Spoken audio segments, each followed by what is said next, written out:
Hello there, kia ora.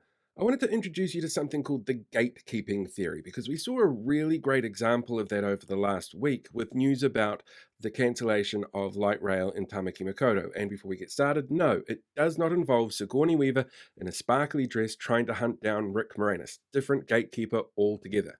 You see, the gatekeeper theory is basically that there's going to be somebody who is controlling and filtering what it is that you see in the media. All media has this. But when it comes to news media in particular, well, especially traditional news media, you need to have somebody who kind of knows what they're doing to be able to make these filters work. And that includes things like sub editors, editors, presenters, maybe an overarching philosophy from the organization they work with, even lawyers count within this. And these people have a lot of power. They can enforce the status quo, they can broker information from experts, they can mediate different perspectives from different groups, or they can get people to question the reality of a situation.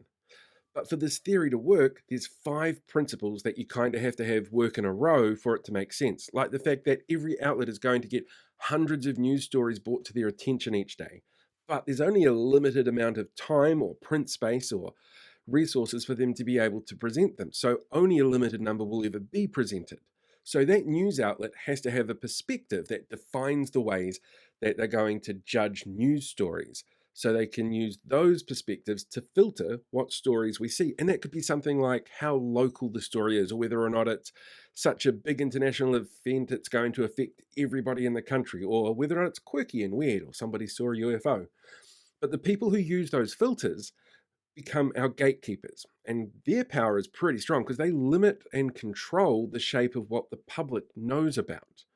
So there's usually a bit of a problem that pops up with traditional news media here in that these filters are subjective because they use real people. But when we've tried using algorithms for this, like we do with social media, it tends to see a faster spread of mis and disinformation. So we're kind of in this weird area where there's no really right answer to be able to go forward and say this is how you stop gatekeeping or make gatekeeping effective for everybody. Now, the example that we saw this week around the cancellation of light rail is a really fascinating one for me. Because you see, Radio New Zealand ran a story that also ended up on TVNZ and Stuff verbatim. But the Herald ran a very different story. There are elements that are exactly the same, like quotes from Minister Simeon Brown. But the focus on the Herald story was around what National was going to deliver. But the headlines didn't involve National, whereas the one from Radio New Zealand very specifically does. And their focus is around the impact of losing light rail. But there's things that are missing in both of these. That a gatekeeper at some point has turned around and said, no, we don't need that. Like the fact that light rail was initialized in 2016, which, if I remember correctly, was a national government who kicked this off. Or the fact that the number that they've estimated that Simeon says here is double what was expected, that's actually from a report where the doubling of the number was because they don't have an actual number.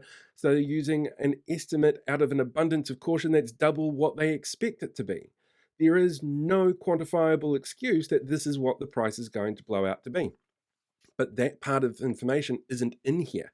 Even things like this excessive light rail in other places like central Sydney, that doesn't come into this as well because there is so much information and these news outlets need to be able to filter it down into a way that you can absorb it and read it and understand it and it makes sense.